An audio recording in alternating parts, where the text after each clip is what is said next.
Today on the show, we have my girl, Jasmine Star. Jasmine is a powerhouse CEO, business strategist, speaker, and top podcast host. She's also one of my mentors who I absolutely adore. I have personally learned from Jasmine and invested in her business and brand for over 11 years, from soaking up her digital downloads back when she was a wedding photographer and back when I was a wedding photographer, to enrolling in her courses, being a member of her program, Social Curator, and even being a part of her very first mastermind. I've witnessed her business growth and pivots and transformations firsthand, and her journey and hustle constantly inspires me. That being said, I was so excited to get her on the podcast to dive into this very topic, how she's cultivated such a dedicated, loyal, and expanding customer and client base, even during significant pivots in her business. So she's dropping some serious tips, so stay tuned to learn how you can foster loyalty among your clients and customers in your own business. Okay, friends, we have my girl, Jasmine Star, on the show. Hey, Jasmine. Angie, you prepped me for the show by saying this is a conversation between two girlfriends. We're going to keep it casual, but we're going to go deep. And I was like, I'm here for it. I cannot wait to chat with you. I really want to talk to you. Let me just do a quick little brief intro and how I found out about you. Okay. I feel like anyone who listens to my podcast knows my whole story, but let's just do it for perpetuity here.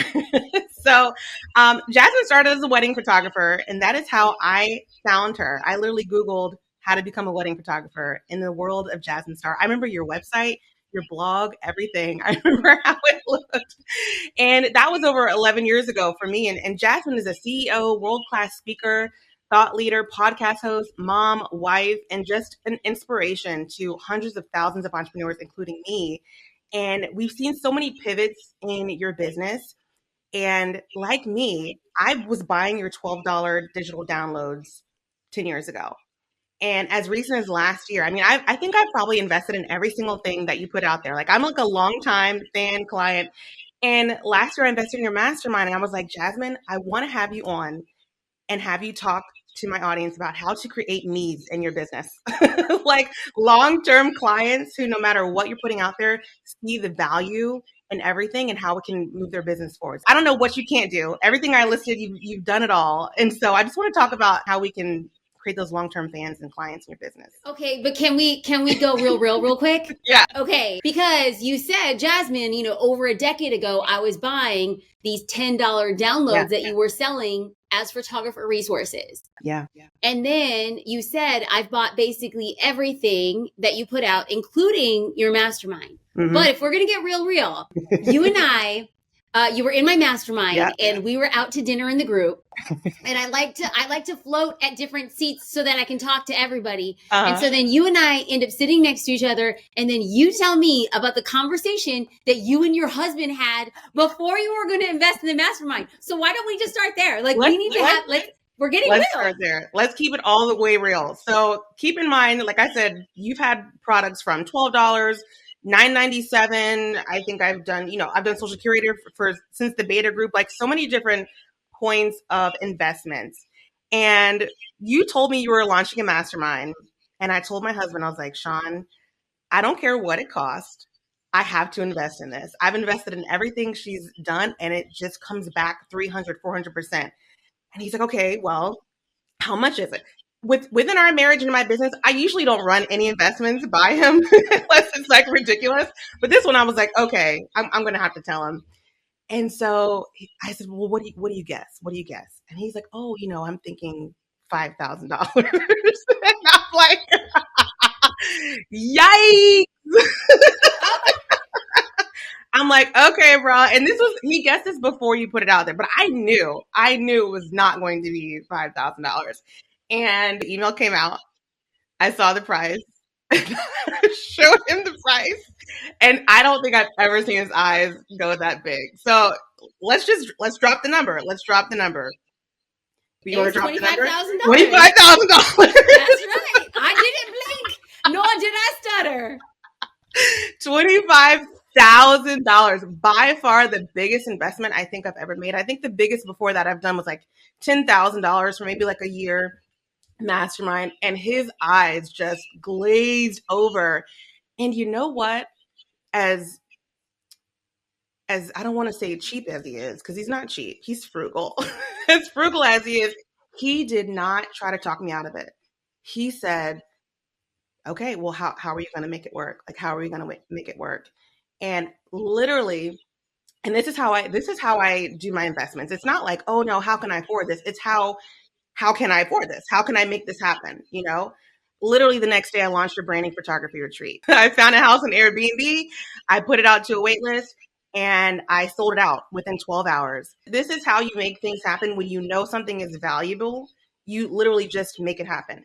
Whether you know, and this podcast is for all types of entrepreneurs, so not just photographers, but whether you book a shoot, whether you do mini sessions, whether you work one-on-one with a client, anytime I see an investment and I'm like, okay, how can I make this work?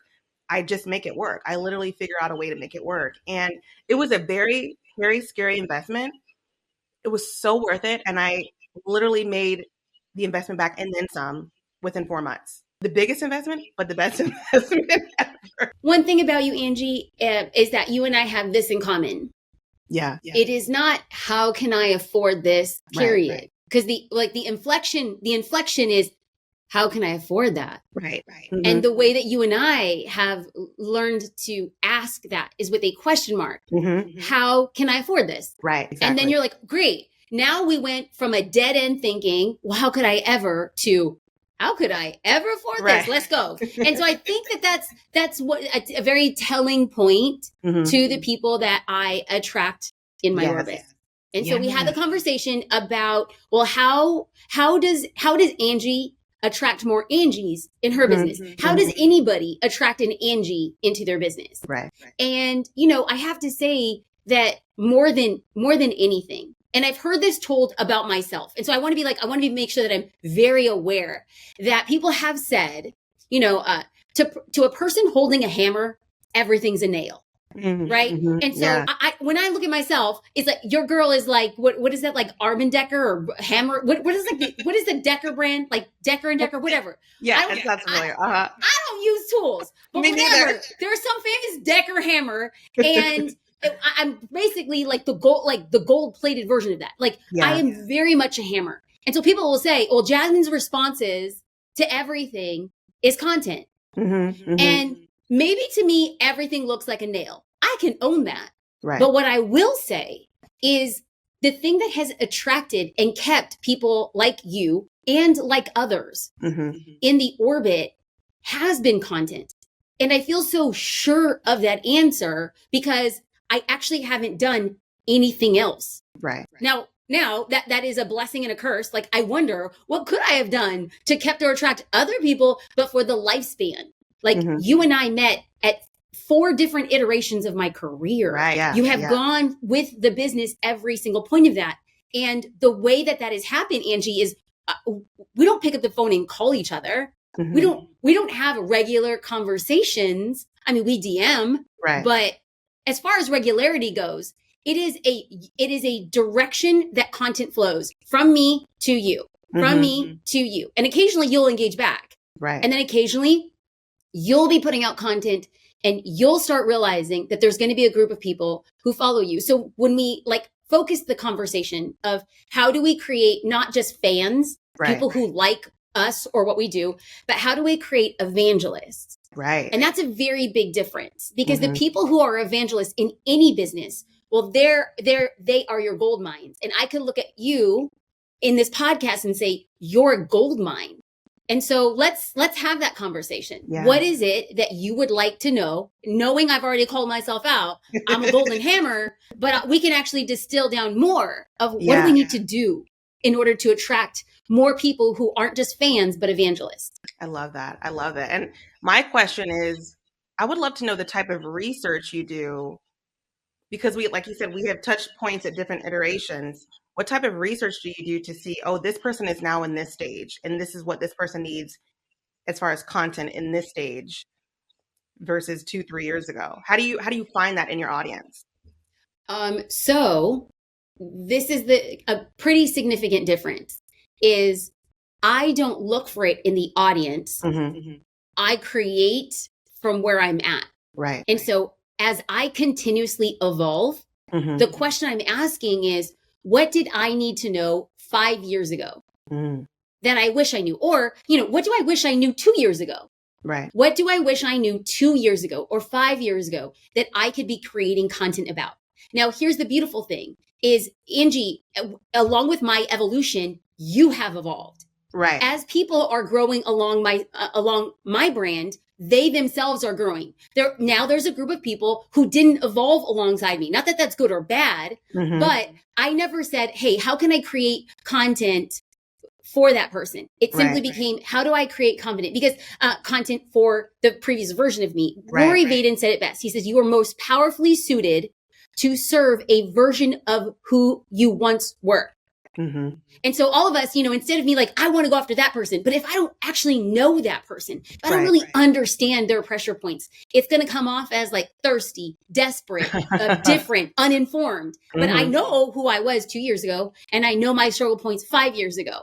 And so that is the current answer. But let's get into like the brass tacks of it. At this point in time, as us having this conversation, is I am not foolish enough to believe that my journey looks like everybody else's journey. But I do know the journey getting to $1 million in your business becomes a very different pressure point for the people who are trying to scale from 1 million to 10 million. Right. Because that growth path from, 0 to $1 million is hard. You are just going to you're going to wear so many hats in your business. You're going to do all the things. You might be able to get away with 1 or 2 virtual assistants. You can get away to $1 million. Then when you reach that inflection point of $1 million, what normally happens with a lot of the data and research that I have been doing pretty extensively is you will either burn yourself out because you're burning the wick at both ends. Or you get to a point to where your VAs are doing as much as they can, but without you managing every part of the puzzle piece, you're still going to be in the business and you're not going to be working on the business. And so up into this point in my career, I feel like I've been doing a lot of content for that 0 to $1 million. And so as I've evolved and as the business has grown and so many things have changed, that I started asking myself, well, what did I need from that journey, past 1, 2, 3, 4, 5 million? What were those things that I needed at that point in time? So now I find myself creating content for that. But here's the main point that I want anybody to take over is when you are actually creating content for a future offer, even if you don't know what that offer is quite yet, it's going to be so important that you test your assumptions. And so right now, what I have done, and this is super scrappy, but Angie, like, listen, I want to be high class. I want to be luxury. It's like, I literally would love, to be like a G6, but I'm out here like A class on Southwest, but it's all good. We're still getting there. We're still getting there. And so what I have done is like, how do I start talking to other 7-figure entrepreneurs to actually see if my hypothesis of the struggle from 1 to 5 and 1 to 7 actually is true? And so that market research is really difficult because any business owner who starts any business that you have, only 4% of business owners will ever cross $1 million. Wow. And of that 4%, 0.7 of them are women. Wow. And then of that 0.7%, 0.2 or 0.3 are women of color. And so when I'm trying to do research, finding 4% of people to talk to in all of the entrepreneurs, it's actually a lot more difficult. So I just took to resources and platforms. So I really started focusing heavily on LinkedIn and heavily on my existing audience and Instagram. So I just started going over to people's profiles, and actually some people actually say I'm a 7-figure entrepreneur or I built multi-million-dollar revenue streams. So I started following them. I started engaging. And then I was like, you want to know what I want to do? I want to get research, but it seems a little creepy if I'm just going to like reach out to you and be like, hey, can I chat with you about how you built your business? That seems weird. And so what I decided to do is in the future, I'll be creating a series chronicling the stories and journeys of 7-figure entrepreneurs on my podcast. I love that. So I reached out to these people and I was like, I'm getting data. I want to know people's struggles and journeys. And so then I said, would you be willing to have a 15-minute conversation? But what am I really doing? Research and development. And so I just send a Calendly link, and then there's certain days of the month that I'm just like, I'm going to talk. And so my calendar looks like a zebra, right? It's like, I'm just going in and all I'm doing is asking 3 questions. And the reason why I'm sharing the 3 questions is because, when people listen to your podcast, I don't want them just learning. I actually want them doing. I want them doing. And that first question is, what has been the greatest way that you have scaled your business past $2 or $3 million? I love that. What has been the thing that hasn't yielded the best ROI? Like maybe you wish you had done differently or just wasn't worth your time or money. And then number 3, if I am your Latina fairy grandmother, and I can grant any wish that will help you scale past 10 million. And here's the thing. It doesn't have to make sense. You can make up the craziest thing. It doesn't have to make sense. But if I can grant you your wish, what do you think is going to scale you past 10 million? Those 3 questions will give you so much information about what people have loved, what do they need, and what do they actually want. Right. Because nobody sits there and says, you know what I really want? But actually, when you start imagining, you know what? And I started realizing there are very distinct patterns between the entrepreneurs between 2 and 5, and then 5 and 10. And so now it's my job to start distilling that information and then start saying, well, where's the gap? And can I create something to fill that gap? I love that.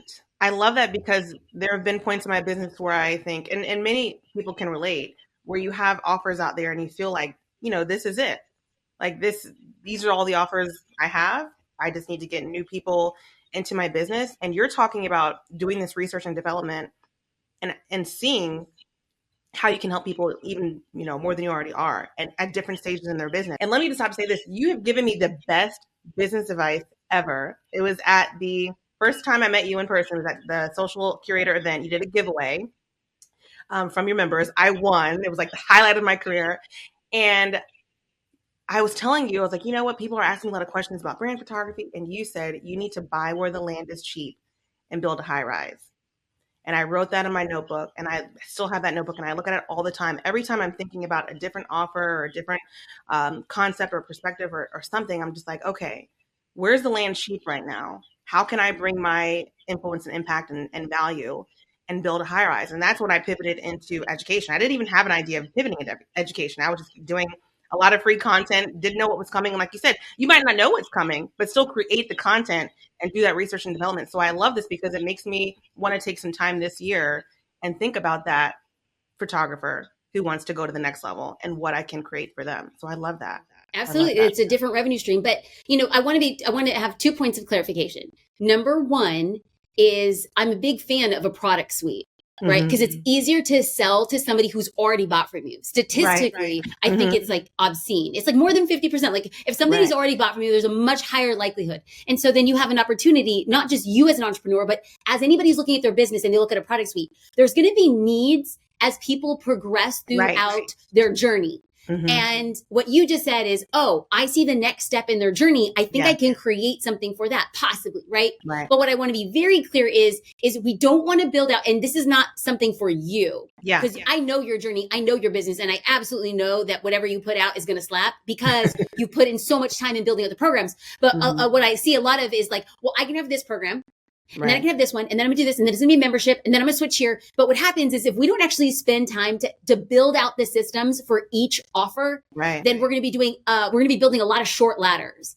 And so one, I just really want to give you your flowers because what you've done with your program is that you've drilled it down. You have the journey, you have the transformation, you know how it sells, you know your conversion rates, you know what your list building, you have those things. And so now that that's in place, we can actually hire somebody on to come into your team and really take over the tasks that don't need Angie. Angie's system works. We just need a mini Angie within the business to make sure that the ball is moving down the line. And then we got to get all of Angie's magic and power at building the next offer in the product suite because nobody can do that. You're the only person in your business who could build out that next offer, at least right now. My dream in the future is to build out a team who sees the demands, who creates the offers. And I'm like, oh, I could see this. And like, let's start running with those things. I'm not there yet, but I could see the future of that existing. And right now, you and I are in the position to be, we're going to lead these new projects, but we're going to make sure that we're replacing ourselves in the business. We want to work ourselves out of a job so that we have upward expansion. I love that. Work ourselves out of a job. I love that. I want to touch on your pivots. You've had such an amazing entrepreneurial journey. I mean, from wedding photographer, courses, SaaS company, and there's just so many different pivots in your business. What kind of comes up for you when you feel like, okay, it's time to do something new or pivot or create something different? Is there something that internally comes to you? Do you get inspired by something? Is there like a time limit where you're like, okay, I've done this for 5 years. This sounds great. Like what is the secret to you moving on to something bigger and better? I will say that it hasn't looked the same at all in every iteration, but I can say that around year 5, something happens. It's either that I see a gap in my current market, a gap in my business that kind of like sparks something as an extension. That's happened. I've also noticed an energetic heaviness. When things start feeling energetically heavy, that once gave me so much life, it's a very clear sign that I need to either rekindle the love affair that I had with building this particular division or arm of my business. And how might I do that? Or I need to start building something else. I have gone through gap in the market, gap in my business, and like a just shift, like a thing that happens that's so clear. It's time. It is absolutely time for me to change. I feel that. I think that's where I was when I pivoted from wedding photography to branding photography. I was like, okay, it's time. It's time. I love that because I get a lot of questions from people saying, you know, I want to either pivot it into a different niche of photography, or I want to start doing online products, and people are, you know, sometimes they're just scared to try something new because something has just worked for so long, and they're fearful of, you know, putting eggs in one basket and going all in on something, which is usually how I move. Kind of risky, but so what can you say to those people listening who might be sitting on that fence, like, I want to try something new, but I'm just so scared it won't work? Well, number one, I'm deeply empathetic to that. That is the way that I saw the world. And I believe, and I have experienced that the only way I've been able to have like 10x jumps in my life and business is when I refocused or actually re-realized my frame of reality. I had to break what I thought was my reality. And sometimes the breaking, and most oftentimes the breaking feels scary and painful and very unsure. But in order for us to actually see the same situation from different potential, we actually have to be like slapped awake as a result of it. Yeah. And so what I have realized is now I'm listening so much more intuitively to, oh, I'm seeing a gap in the market. I'm seeing a gap in the business, or I'm just feeling an energetic weight. And I used to think it had to be an all or nothing. But over the years, I've realized that when the systems are tight enough and locked in, you can replace yourself in that arm of the business. And so a year and a half ago, we placed a president on the inside of Social Curator. And what Katie has done has just been so whip smart that the systems existed. Now, there's still things that I can only do inside of Social Curator, but there was a lot of things I didn't have to do. It's systematized. And so by her putting her in there, it has literally, quite honestly, opened up 90% for me to start building and working on other things. And so guess what? The business is still going. And isn't that the dream of any entrepreneur? Would still be able not to feel like, oh, I have to sacrifice this revenue arm. Do you? Or can you find a really powerful operator, pay them well, bonus them on performance, and still you're allowed and empowered to do other things without saying, okay, I need to jump from one ship to another. Why don't we just create an entire armada? Right. I've seen Social Curator from the beta. Like literally, I remember. I think I got an email from JD for the PayPal for $20. It was like a PayPal invoice.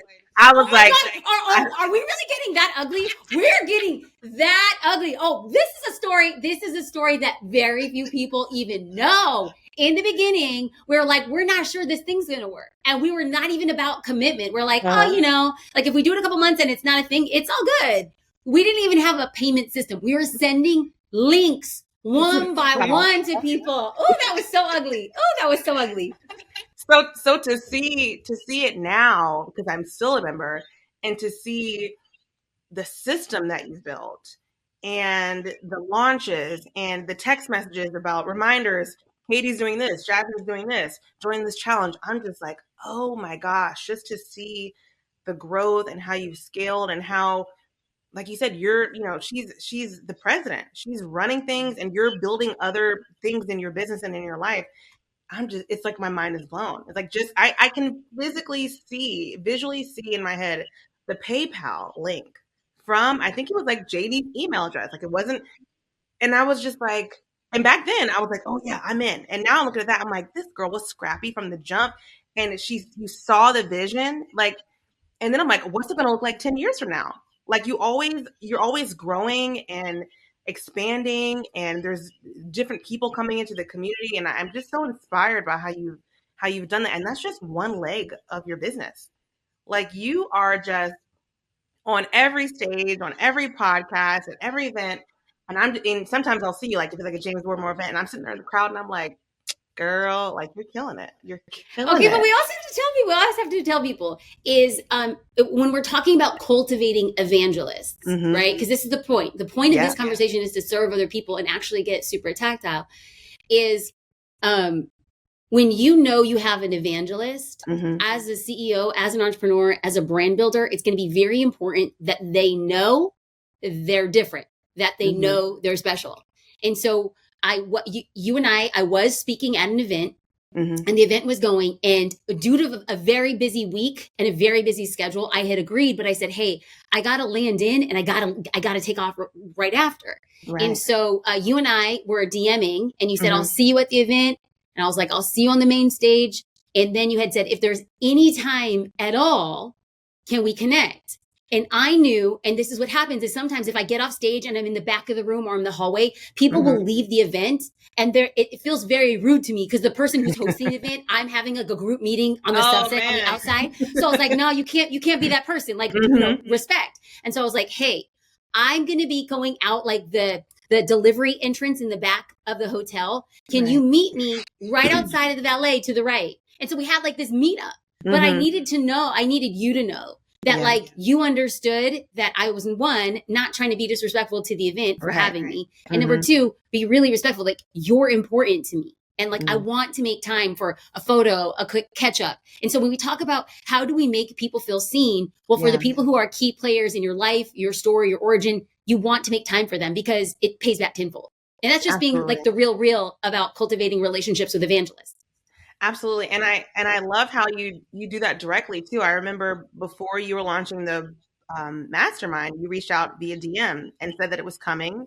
And you even said that I would like your ideal client for this. And that sentence alone, that's what I told my husband. I was like, it's a wrap. It's happening because she sees it in me. She sees that this is going to be super valuable for me, that I'm ready for this. Like you reaching out and saying that, like, I didn't care what it cost. Like I would have sold a body part. I don't know. It would have happened. Hands down. And so I took that and I do that as well with a lot of my students who I just see the potential and I see that they can grow with me. And I see that, for example, the retreat, I reached out to people who I knew would just kill it, who would come, have a great time, who would find value in it. And I feel like I learned that from you just speaking that into me. I'm like, oh, we can actually tell our ideal clients that they are our ideal clients. Like, done deal.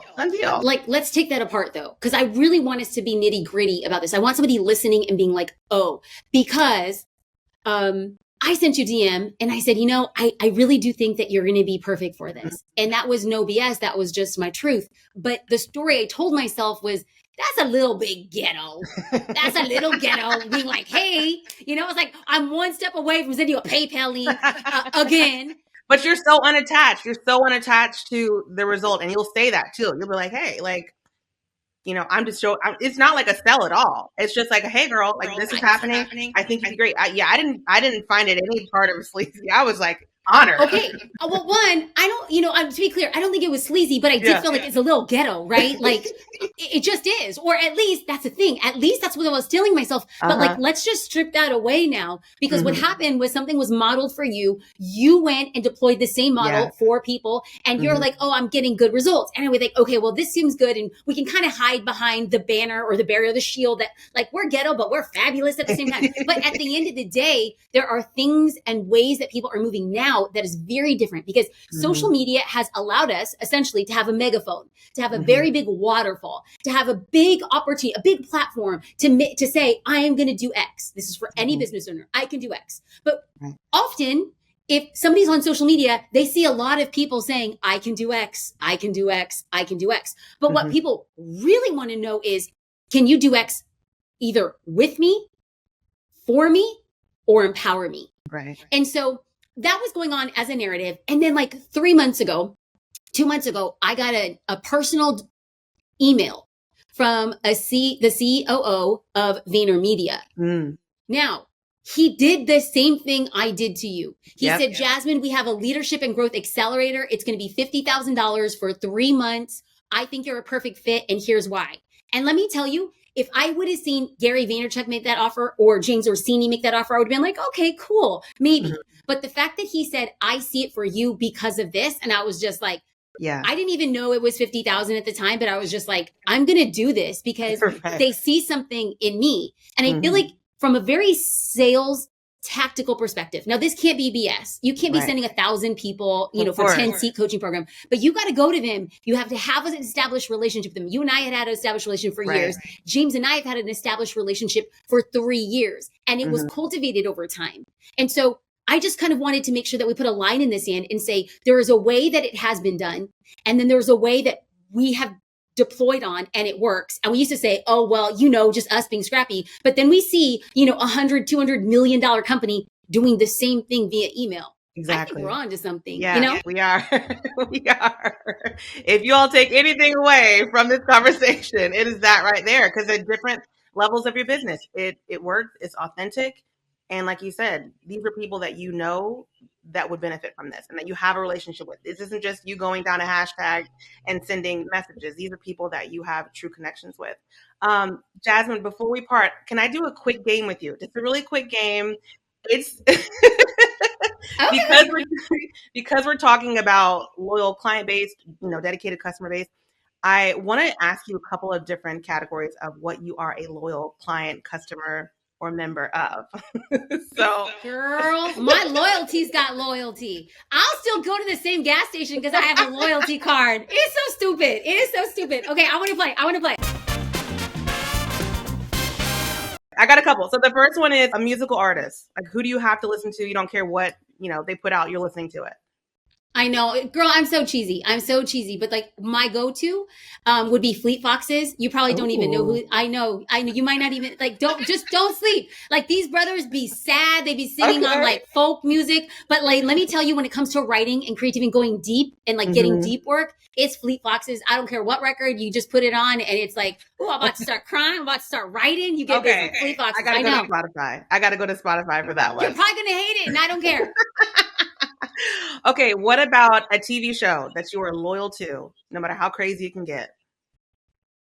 Girl, I don't really watch TV, but I will say I binged on the Dallas Cowboys documentary of them making the team. I just sat on that couch and I said, everybody, let me be. I'm going to be a burrito on this couch. Let me be. I sat down. I was like, I am dedicated hours watching this show. But let me tell you, I'm all about the Dallas Cowboy cheerleaders now. I remember they used to have a reality show back in the day on cable, and I saw that's child's play. This is shot cinematically. They chronicle the girls. Oh, wow. I'm about here to I'm about to buy the Dallas Cowboy Barbie now. I mean, I was about it. This show's good. It's premium content. I'm definitely gonna check that out. All right. I just have a couple more. One is an author, because I know you're a big book reader. I am a big book reader. I would probably read anything by Elizabeth Gilbert. Okay. And then two more. Second to last is a social media platform. Oh, I'm agnostic. You know Angie. You know better than anybody else because you have seen me from the Twitter days to the Facebook days to the YouTube days to the Instagram days to the TikTok days. Like I'm basically going, we'll have a full circle moment. I'm going to go where the land is cheap. And I'm going to try to build fast and build a high rise ASAP. I love that. And last one is a brand. Ooh. Just any brand that you're so loyal to. I mean, okay, so this is cheesy. I literally sound like I'm 87 years old, but there's this pajama brand called Eberge. Okay. And they're a little bit pricey, but it's like they're worth their weight in cotton. I mean, it is so soft. Like I look and I don't have a lot of them, but when I put it on, I'm just like, I am just feeling myself. I just want to just rub my arms or rub my legs. And so I bought a pair for Luna. And so we have matching pajamas worth every penny. And it drives JD crazy. He thinks that we're extra. Cute. And I'm like, are we extra? Or are you just jealous that you're not a part of our pajama squad? I don't know.